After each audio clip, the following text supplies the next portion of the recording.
Ya saya teruskan. Jadi kula suwun seperti keinginannya Rasulullah sallallahu alaihi wasallam. Terus niki terakhir anna Rasulullah sallallahu alaihi wasallam kana la yanamu hatta yaqra alif lam mim tanzil wa tabarakalladzi biyadil mulku wa qala las antawuf yufaddilani kulla suratin fil Qur'an bi sab'ina hasanatan. Jadi di antara kelebihannya surat Tabarok adalah mengungguli umumnya surat dengan kelas 70 kali derajat. Jadi keunggulannya surat Tabarok itu bisa ina darajah di bawah surat-surat yang lain. Sudah, ini surat Tabarok agak panjang. Tapi alhamdulillah dari semua itu surat Tabarok itu kalah bi qul huwallahu ahad. Jadi ini nikmat terbesar kita. Karena enggak perlu Tabarok, saiki porsi ini diturunkan jadi apa? Qul. Makanya banyak tarawih main apa? Kulhu. Itu bukan cari cepet, itu dalile musalsal ila Rasulillah sallallahu alaihi wasallam. Jadi ada sahabat itu kalau ngimami main kulhu. Di Indonesia masih mendingan kulhunya rakaat kedua ya. Itu enggak, sahabat ini rakaat pertama ya kulhu, kedua ya kulhu. Masih mendingan di Indonesia dipakai selingan rakaat kedua. Singkat cerita sahabat yang makmum ini lama-lama mangkel, matur ya Rasulullah, ini orang yang kau pasrai jadi imam itu sering main kulhu. Akhirnya Nabi memanggil, ya fulan, kenapa kamu suka baca kulhu?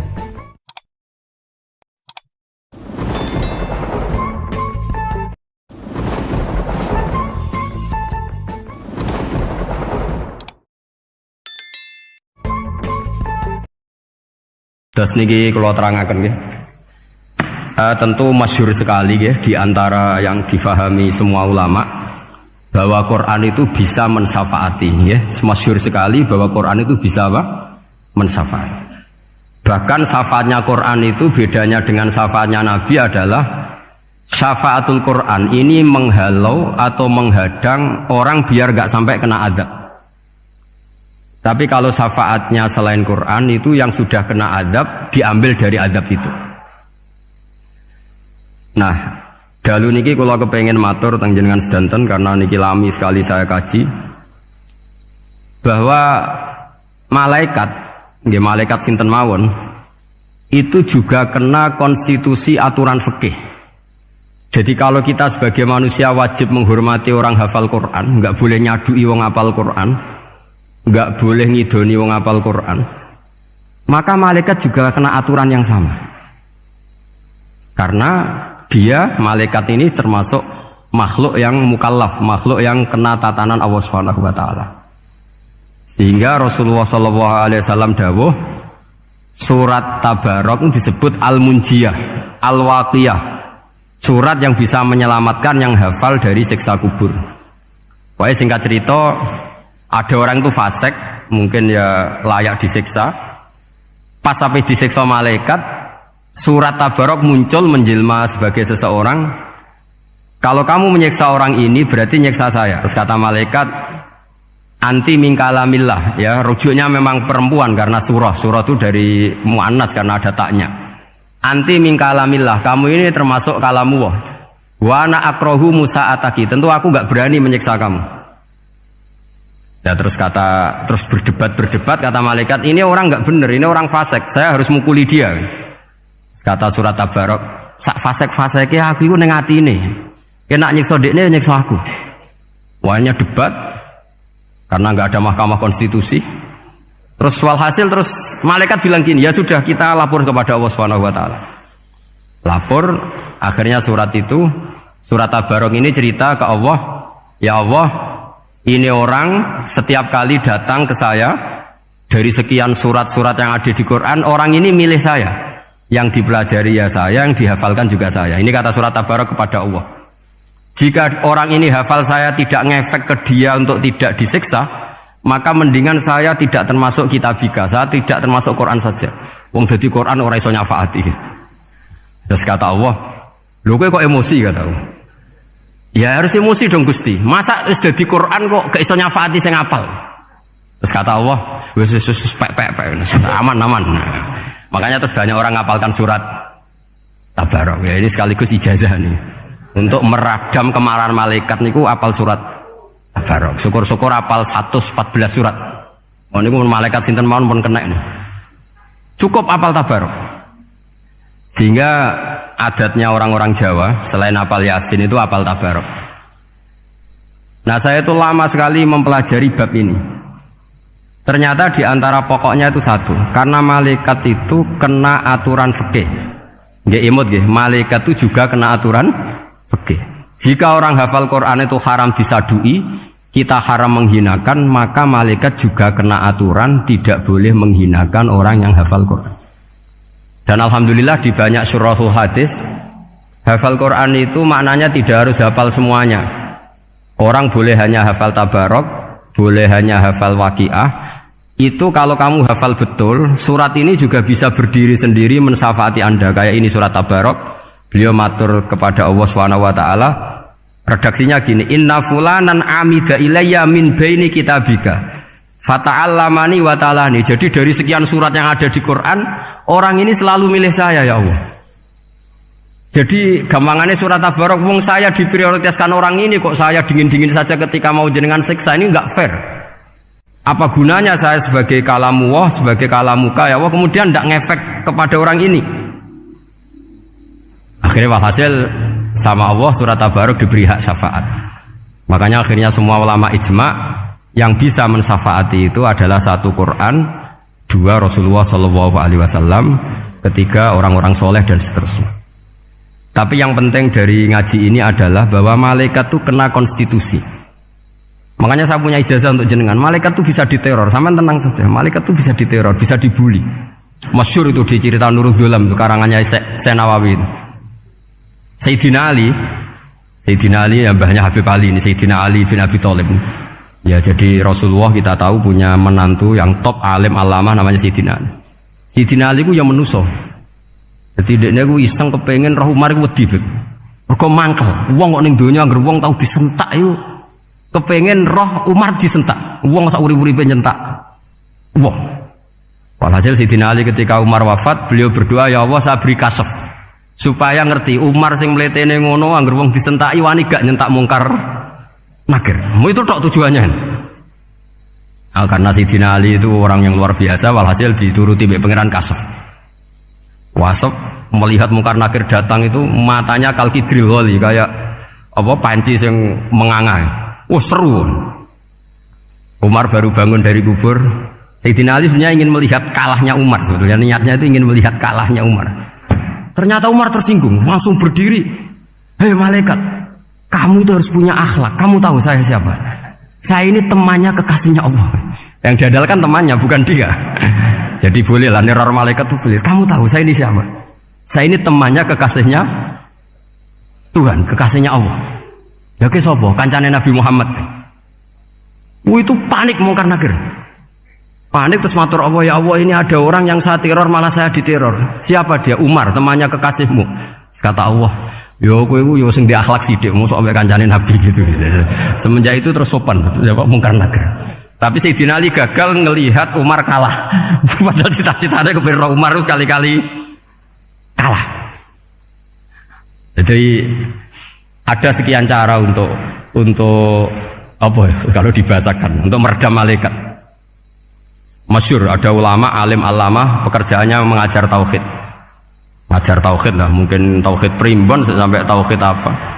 Ketika meninggal sama malaikat masih ditanya marbuka, manabuka dan seterusnya.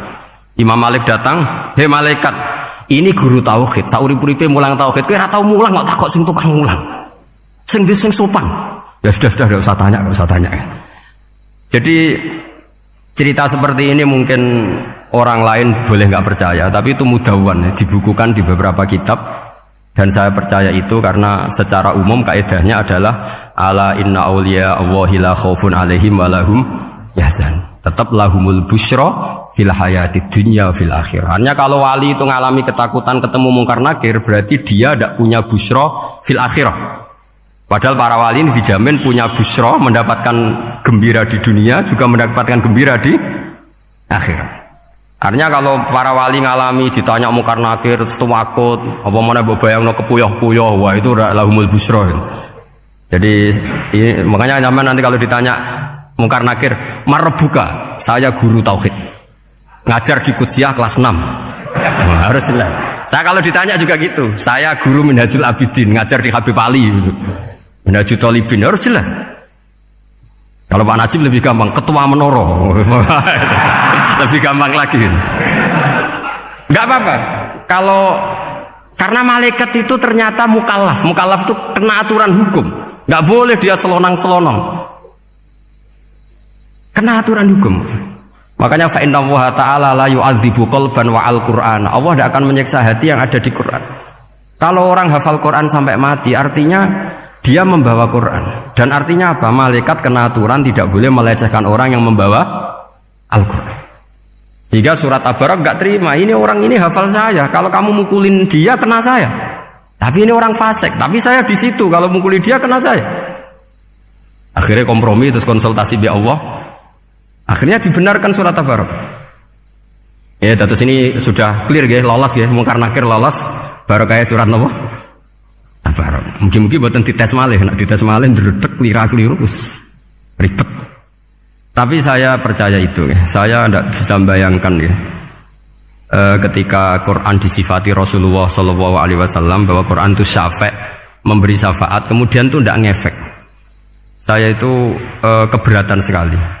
Begitu juga apalagi ya, misalnya Rasulullah disifati akrobin nas, ahabbin nas ilallah, kemudian tidak ngefek bisa memberi syafaat. Itu tidak fair. Pasti orang-orang dekatnya Allah ini bisa memberi apa? Syafaat. Karena status kedekatannya Rasulullah SAW diantaranya adalah hak memberi apa? Syafaat. Karena malaikat yang semuanya itu kena konstitusi. Saya punya kitab Sarahnya Bukhari, banyak saya punya. Itu diantaranya riwayat dari Ahlul Bait, dari Sayyid Ali Zainal Abidin, Anil Husain, An Abihi, An Rasulillah Sallallahu Alaihi Wasallam. Itu riwayatnya adalah ketika nanti di mahsyar itu, ya tidak usah kamu bayangkan ya, karena ini bila kaifin walan hisorin. Itu Nabi diantara Jibril dan Allah. Kemudian tentu yang akan masuk surga itu orang-orang yang sudah jelas surganya, kayak para nabi, para wali, para habaib, para orang-orang pilihan, itu jelas surganya. Tapi apa yang terjadi? Allah itu, ya tentu Allah zat yang maha tahu, sudah sangat tahu.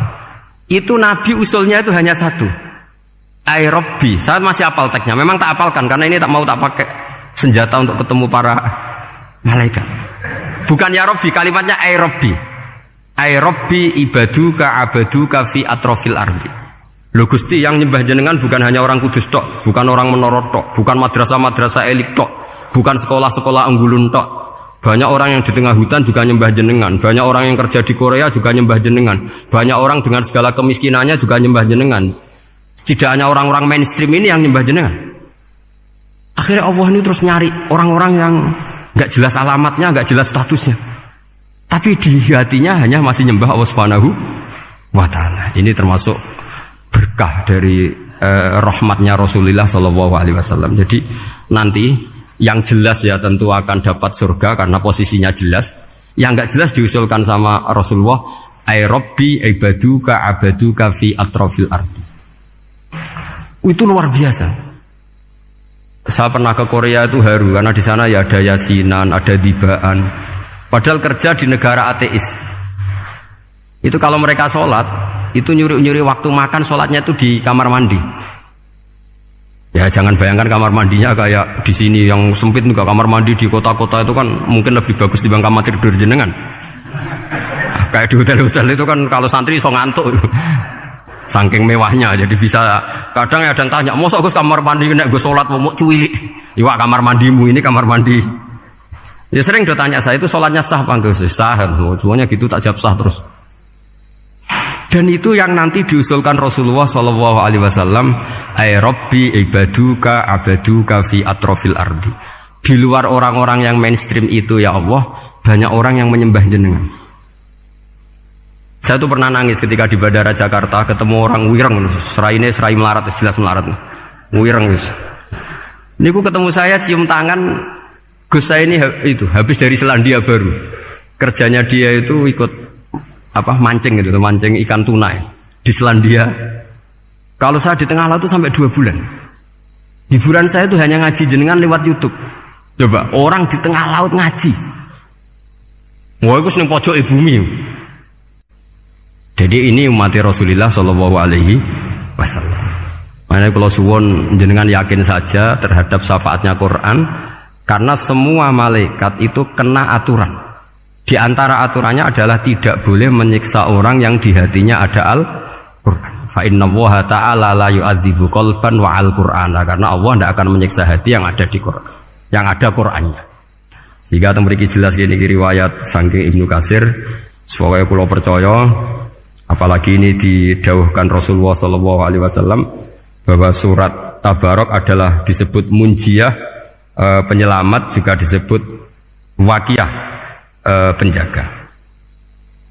Lalu biasanya orang-orang yang nggak percaya syafaat itu pertanyaannya adalah, kan manusia itu wa alaisa lil insani ila masa'a, manusia itu hanya bisa membawa bekal apa yang pernah dilakukan. Itu dijawab oleh ulama-ulama kita ahli sunnah wal jamaah. Entah perlu ditambahi anahdia apa enggak tahu saya. Saya ini kata orang banyak termasuk pengurus PBNU, tapi saya itu tetap nggak pati srek. Kalau ahli sunnah saja, tidak usah ditambahi anahdia. Karena nanti malah tidak global ini, ahli sunnah kok lokal ini jadi ribet. Ya tapi kalau kita di Indonesia ya ditambahi anahdia tidak apa-apa. Karena mau tidak mau memang apa ya, dalam hal ikramus sahabah mungkin kita dengan Wahabi itu sama-sama ikramus sahabah. Tapi dalam hal percaya wasilah kita ini ada miripnya dengan Syiah, karena Syiah percaya wasilah, NU percaya wasilah. Tapi dalam bab ikramu kulis sahabah beda kita dengan Syiah. Fa innas Syiin itu ada sahabat yang dihormati, ada yang enggak. Akhirnya terus kita karena itu terus bikin ahli sunnah Anahdiyah, karena Wahabi itu ya ahli sunnah tapi enggak percaya apa? Wasilah. Ya katanya gitu, kata para pakar-pakar. Saya sendiri hanya nirukan, saya enggak punya kepentingan untuk menganalisis itu enggak. Karena pertanyaan di kuburan itu ya gampang, nanti marbuka mana biuka itu gampang lah. Tapi ada KNU juga, ada nanti Gus pertanyaannya, wama jamiyatuka. Waduh ribet itu, lama-lama wama hizbuka, partai kamu apa? Ribet kan kalau semua orang kreasi nambahin, malah ribet kan. Tapi lewat ngaji ini saya pastikan bahwa apa surat Tabarok itu luar biasa. Terus saya teruskan. Wa qad rawat Tabrani wal Hafidz Adhiya al-Muqaddasi min tariqi Salam bin Sadruse qala Rasulullah sallallahu alaihi wasallam suratun fil Qur'ani khosomat an sahibiha hatta adkhalathul jannah. Jadi ada surat di Quran yang mati-matian membela yang hafal sampai surat itu memasukkan orang itu ke surga, yaitu tabarakalladzi biyadihil mulk. Ini yang Ani bin Abbas yang qala daraba badu ashabin Nabi sallallahu alaihi wasallam khifa'ahu ala qabrin wa wala yahsibu annahu qabrun. Fa idzan qabru insanin yaqra'u suratal mulki hatta khatamaha.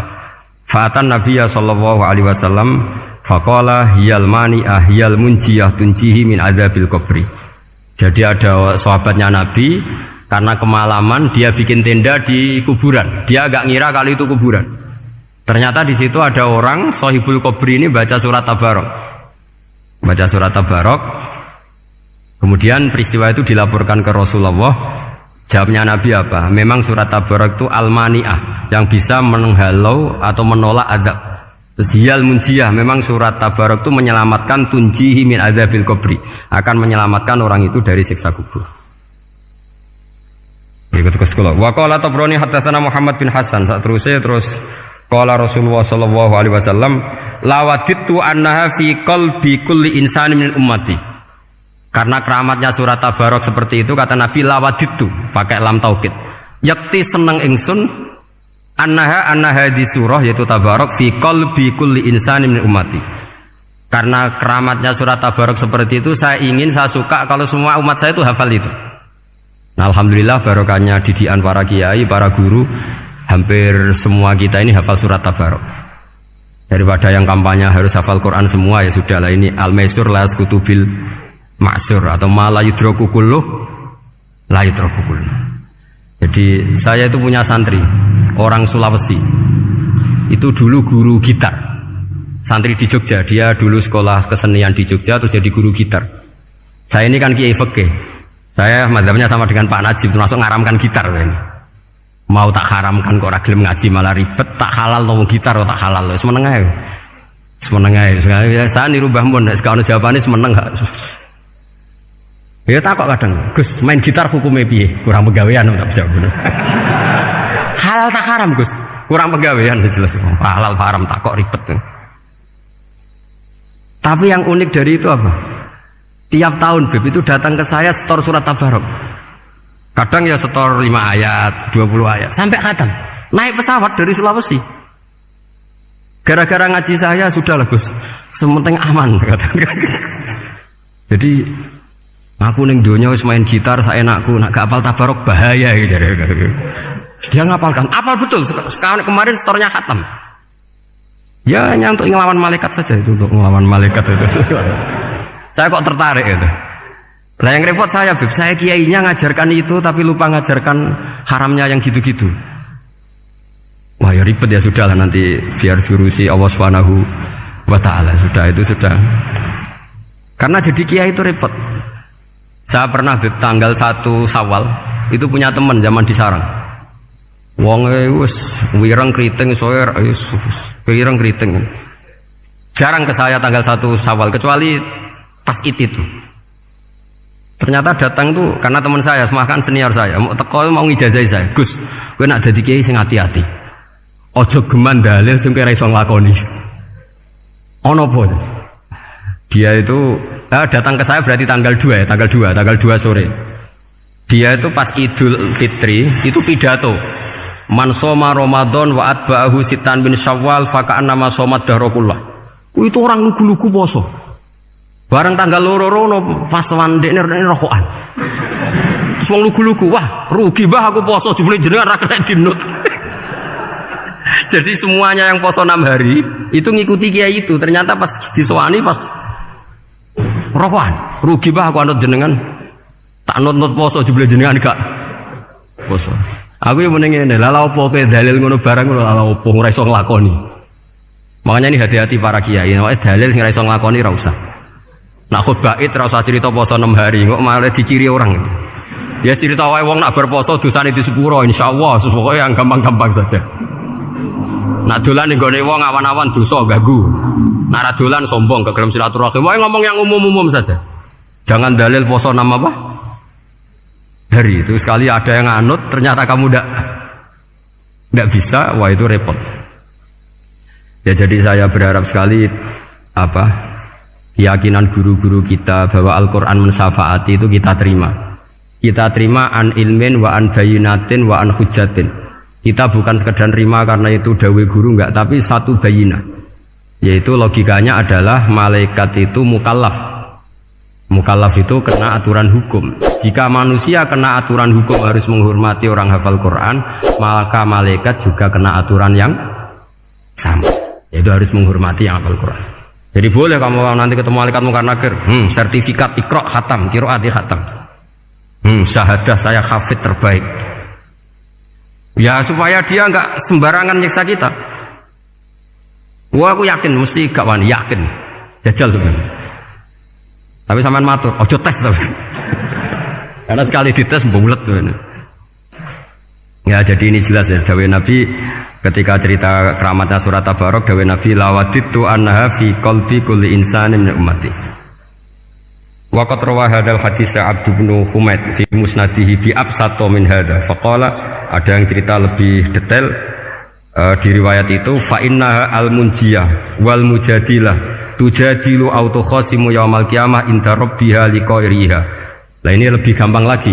Surat Tabarok itu mati-matian bela yang baca. Semoga riwayat ini yang benar, bukan li hafidhiha tapi liqairiha. Sama milih riwayat yang hafal apa yang baca? Baca apa hafal? Baca apa hafal? Korupsi kabeh guys. Jadi ada riwayat itu tujadilu autu khosimu yaumal qiyamah inda rabbiha liqari'iha. Bagi yang baca, tidak harus hafal. Wa tatlubulahu ayun jiyahu min adzabin nar wa yunjiya biha utawayan sahibaha min adzabil qabri. Jadi surat ini akan mati-matian bela yang membaca. Tadi kan riwayatnya hafal, jadi saya terjemah hafal terus. Akhir-akhir kok ada diskon cukup baca ya, ini tak ganti karena ini demi jenengan tak cari riwayat paling gampang.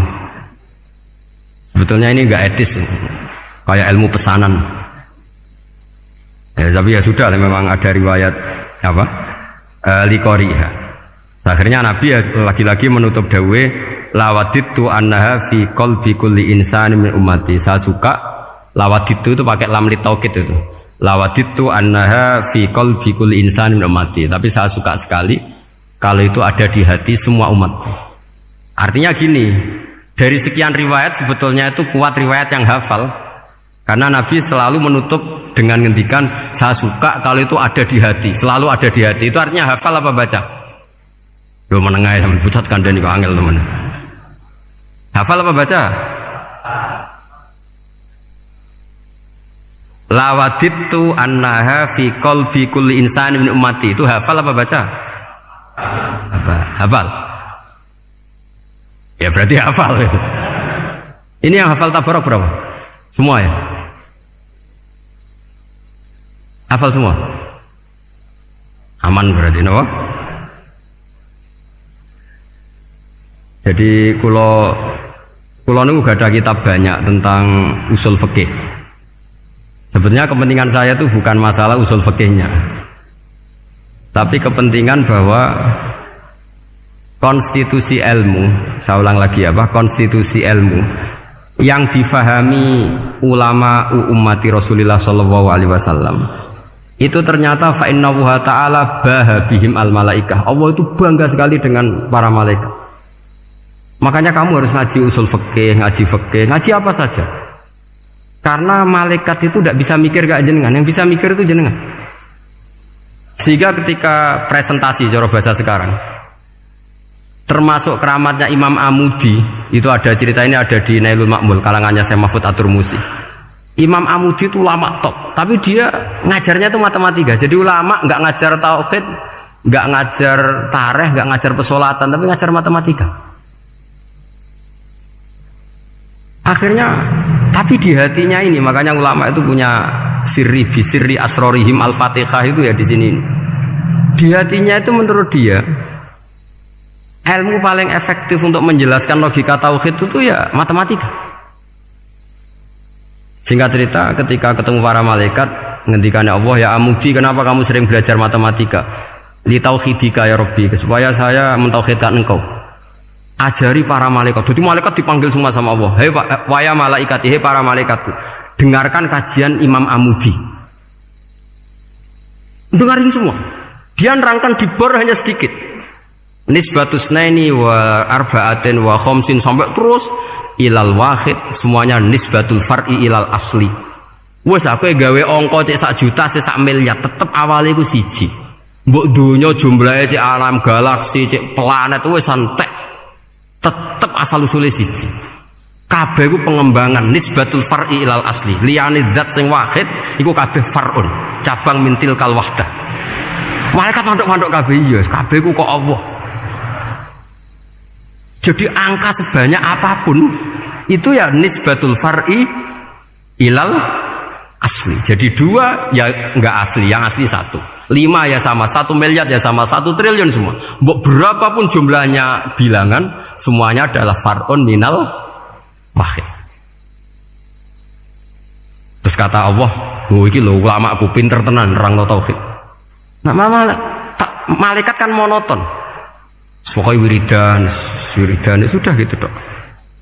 Akhirnya padahal malaikat ini pernah nggak terima ketika ulama itu masuk surga duluan, karena kan wiridane lama malaikat. Tapi ternyata apa? Kata Allah, kowe wiridan terus wajar gak di nafsu. Manusa tak kei nafsu jek eling aku. Akal terbaiknya dipakai untuk saya, kata Allah, yaitu untuk litauhidi, untuk mentauhidkan saya. Itu Imam siapa? Amudi. Jadi dia. Terus saya punya kitab, pernah ngaji sama Mbah Mun, namanya kitab Al-Husunul Hamidiyah. Itu ada ulama, itu ahli gambar. Gambar. Kitab itu bergambar. Yo kadang gambar wet, kadang gambar wedhus, pokoknya kitabnya gambar. Tapi wong keramat. Dulu kitab gambar tapi hawane hawa tauhid. Nah sampean kan enggak ngarang kitab primbon. Donga mahabbah. Lah wong dene dhewe Joko tuwa kok ngijazahi mahabbah. Lucu kan. Ana kiai fakir jal ijazah jal berizki yo ngijazahi udah dekne dhewe. Fakir. Lha sing repot meneh. Wong dene dhewe ra cerdas ngijazahi ilmu laduni. Ribet Mas. Wong dene dhewe ra cerdas ngijazahi ilmu napa? Ternyata di akhir kitab itu dijelaskan gini. Fa inna hadhihi suwara, semua gambar ini awaluha min nuqtah wahidah. Awalnya adalah dari satu titik. Jadi famadarul wujud adalah an-nuqtah, satu titik. Nuqtatul wujud yaitu Allah Subhanahu wa taala. Mbok kowe gambar seruwet apapun. Wis aku gambar benang paling ruwet sing ra iso diurai. Awalnya satu titik apa dua titik? Satu titik. Makanya masyhur dalam dawuh para ulama, Quran dikumpulkan di surat Fatihah. Surat Fatihah dikumpulkan di Bismillah. Bismillah dikumpulkan di titiknya ba. Nah titik ba ini disebut bi kana makana wa bi yakunu mayakun. Karena lewat titik bi ini karena saya yang ada menjadi ada dan karena saya yang mau ada akan menjadi ada. Makanya semuanya itu kembali ke satu titik, nuqtatul wujud. Kayak apa ulama dulu? Jadi mau bismillah itu gak main-main kan? Bismillah itu eling bae. Bae ini nuqtatul wujud, bahwa kita benar-benar bertauhid. Mbok kayak apa buletnya gambar, mbok kayak apa ruwetnya, tetap dimulai dari satu titik. Mbok kayak apa jumlah angka-angka itu dimulai angka satu. Nah, sampean saya harapkan nanti kalau ketemu Allah itu Allah bangga dengan sampean kon mulang tauhid ning malaikat, orang ning TPQ kon mulang malaikat. Itu cita-cita terbesar saya, kepengen mulang malaikat. Mulang sampean wis bosen yakin, wis aku pengen oh keren, mulang. Maksudnya aja malaikat kok Jibril, Mikail itu malaikat elit. Sing awam-awam ya sing mboten. Kalau malaikat ini papan atas niku pun alim banget. Saya kenapa ngomong demikian? Saya ini punya tafsir namanya tafsir Al-Qurtubi. Itu Imam Qurtubi termasuk tak anggap mufassir hebat. Beliau ketika ngendikan wa idz qala rabbuka lil malaikati, terus walhasil malaikat itu terus protes ataj'alu fiha may yufsidu fiha wa yasfikud dima. Itu kan ada pertanyaan di tafsir itu. Bagaimana mungkin malaikat itu protes kepada Allah padahal malaikat itu terkenal loyal sama Allah, nggak pernah intervensi, nggak pernah gugat. Kenapa ini kok ada cerita malaikat kok gugat ataj'alu? Jari Imam Qurtubi, hum awamul malaikah, itu awamnya malaikat, bukan yang kayak Jibril, Mikail. Itu malaikat-malaikat yang nggak ada namanya, awam. Jadi jangan bayangkan yang protes itu kayak malaikat Jibril. Jadi harus dibedakan. Nah saya ya tentu kalau ngajar malaikat ya milih yang ini, yang nggak jelas namanya ini sudah. Kalau Jibril ya nggak mungkin diulang dong, sing nggawa wahyu. Apa alam Quran itu sepiro? Aku sing nggawa Quran ribet kan malah. Lah nek Israil mbok ulang tersinggung dipletet lah semuntas malah ribet. Mikael mbok ulang tersinggung kira di donasi bagian duit dan bagian rezeki ribet. Wis mulang malaikat sing awam. Saya itu termasuk hilang iskal saya, janggal saya karena tafsir Qurtubi. Dulu saya itu iskal. Mau malaikat kok ngevaluasi kebijakan Allah itu artinya kan gini. Ya Allah, engkau mengangkat Adam sebagai khalifah. Padahal potensi Adam itu adalah ifsad. Ya, ataj'alu fiha may yufsidu fiha wa yasfikud dima. Kata malaikat, wa nahnu nusabbihu bihamdika nuqaddisu lak. Itu kan paradok, kalimat yang paradok. Paradoknya begini. Ya Allah, tolong evaluasi engkau ngangkat Adam sebagai khalifah. Potensi Adam adalah merusak bumi. Wa nahnu nusabbihu bihamdik, kita ini selalu mensucikan engkau. Loh, itu kan paradok. Kalau mereka mensucikan Allah, artinya mensucikan juga min ihtimalil khata'. Mensucikan bahwa Allah itu tidak mungkin salah. Nah ini bilang mensucikan kok. Saya mensucikan engkau Gusti, tapi kok dalam hal ini kok kayak jenengan itu salah gitu. Wong karwan Adam kok mbok angkat. Makanya Allah duka. Wong kowe ku jare maca tasbih kok ngevaluasi. Ya kan maknanya mentasbihkan Allah apa? Mensucikan dari semua kesalahan, kekurangan. Ini bilang baca tasbih kok nganggep Allah itu perlu dievaluasi kebijakannya. Tolong pikir ulang Gusti. Mungkin jenengan kurang detail kan kayak gitu. Akhirnya Allah tersinggung. Masyhur itu di tafsir-tafsir. Meskipun tafsir itu sebagian Israiliyat, yang keterusan itu rodok Israiliyat. Tapi cara kula rodok setuju, Israiliyat yang rodok gitu. Itu kan masyhur itu. Akhirnya, lah apa alasannya Adam kok salah? Bani Adam tentu akhirnya Adam ini kemudian terganti ke Bani Adam. Dan itu jadi perdebatan ahli tafsir. Apakah domir itu harus kembali ke asal? Apa boleh ke pengembangannya? Misalnya Adam itu kan di situ disebut ataj'alu fiha may yufsidu fiha wa yasfikud dima. Padahal Adam yang nabi ini enggak pernah yusfikud dima. Enggak pernah yufsid fil ardi, juga enggak pernah wa yasfikud dima. Ya, saya ulang lagi, Adam yang nabi itu kan enggak pernah ngalami ataj'alu fiha may yufsidu fiha wa yasfikud dima. Berarti Adam ini nanti yang nakal, yang sampai senang berteman darah itu Adamnya apa anaknya? Anaknya kan? Itu jadi perdebatan ahli tafsir. Walhasil singkat cerita, malaikat ini tidak salah. Nyatanya kita tahu kan perang di Irak, di Syria, perang zaman Belanda, Bani Adam itu senang safkud dima. Tapi ternyata malaikat ini ditegur sama Allah. Yusbiya manusia itu salah itu di nafsu. Gue bener mergo ora tak kei nafsu. Masyhur terus dicerita Israiliyat itu ada malaikat, dia jajal Gusti. Jajal tenan dikai nafsu, medun ketemu wong adus langsung merkosa. Gaweanan sih, ora kenalan sih. Terus dari Allah, wah lumayan menusa ana mukadimah ka ora-uran ae. Walhasil terus malaikatnya ape terbang enggak bisa. Ini kata cerita Israiliyat, kamu harus menentang cerita ini. Tapi saya setuju. Singkat cerita, pertanyaannya adalah, mungkinkah malaikat melakukan kesalahan? Padahal termasuk salah adalah protes kepada Allah Subhanahu. Nah, tadi dijawab oleh Imam Qurtubi, hum awamul malaikah. Itu awamul malaikat. Jadi kita harus membedakan malaikat yang papan atas, yang ashos. Kalau dalam tafsir modern disebut malaikat sing ashos, kayak Jibril, Mikail. Ada malaikat awam. Nah, yang awam ini ya biasa. Yang bilang qalu ataj'alu fiha may yufsidu fiha wa yasfikud wa nahnu nusabbihu bihamdika nuqaddisu lak. Itu kan paradok. Paradoknya, ya Allah, engkau mengangkat Adam jadi khalifah itu kayaknya salah. Harusnya kan ngangkat kita, karena kita ini yang selalu mensucikan engkau. Loh, mensucikan Allah, kok nganggep Allah mungkin salah dalam bikin keputusan.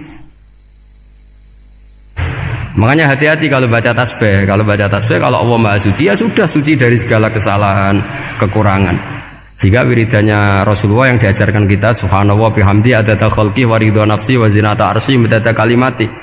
Jangan subhanallah pakai versi kamu. Allah Maha Suci. Ternyata kamu punya khayalan tentang Allah. Nah, kalau khayalan kamu salah, berarti mendudukkan Allah tidak sesuai sifatnya Allah.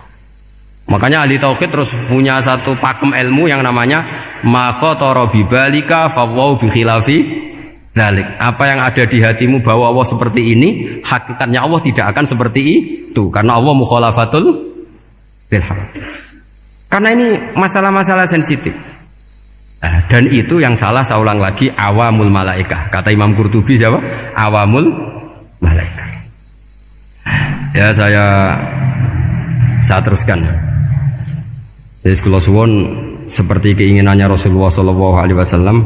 Terus niki terakhir, anna Rasulullah SAW kana layana hatta yaqra alif lam mim tanzil wa tabarakalladzi biyadil mulku wa qala las antawuf yufaddilani kulla suratin fil Qur'an bi sab'ina hasanatan. Jadi di antara kelebihannya surat Tabarak adalah mengungguli umumnya surat dengan kelas 70 kali derajat.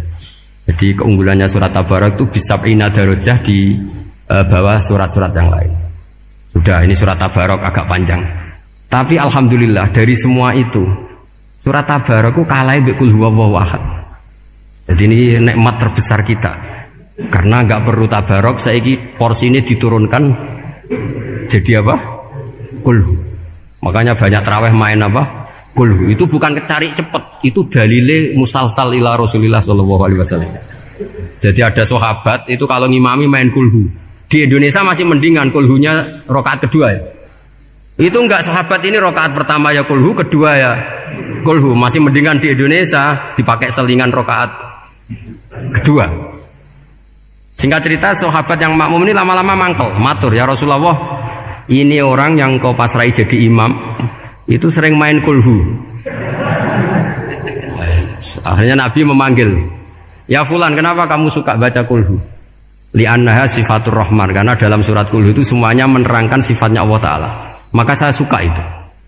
Nabi saat itu juga dapat wahyu, ya Muhammad, kasih tahu orang itu, inni uhibbu, saya suka dia, karena dia suka kulhu. Oh, itu aja hafalkan itu. Jadi itu riwayat yang lebih menggembirakan itu. Jadi tidak usah tabarak, cukup apa? Dan itu lebih mutawatir. Makanya kalau legenda dunia kiai itu kan ini ada cucunya, ada cucunya Sayyidina Ali. Tuh siapa yang bisa khatam Quran sekian menit?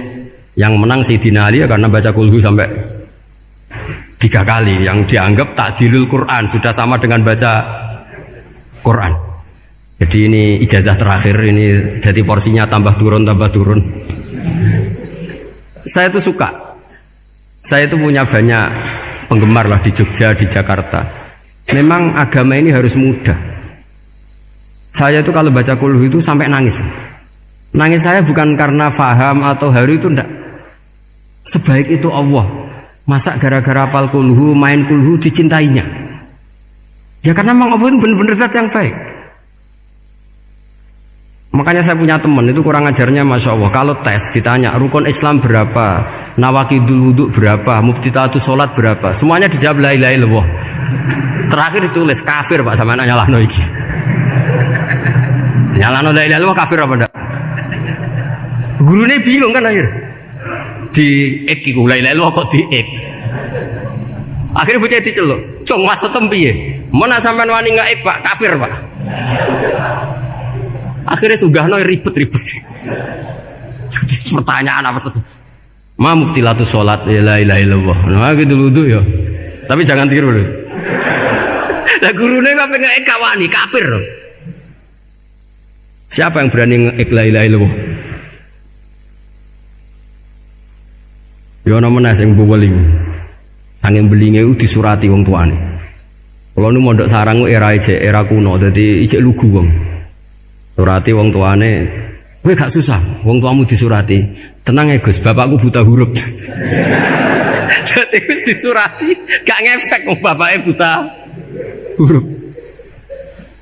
Nah, di Islam, saya ulang lagi di Islam. Dengan tanda kutip kesalahan-kesalahan kecil gini ku zaman Nabi, sahabatnya Nabi, iku kabeh iku dadi berkah. Matur nuwun, ngapunten ingkang kathah. Assalamualaikum warahmatullahi wabarakatuh.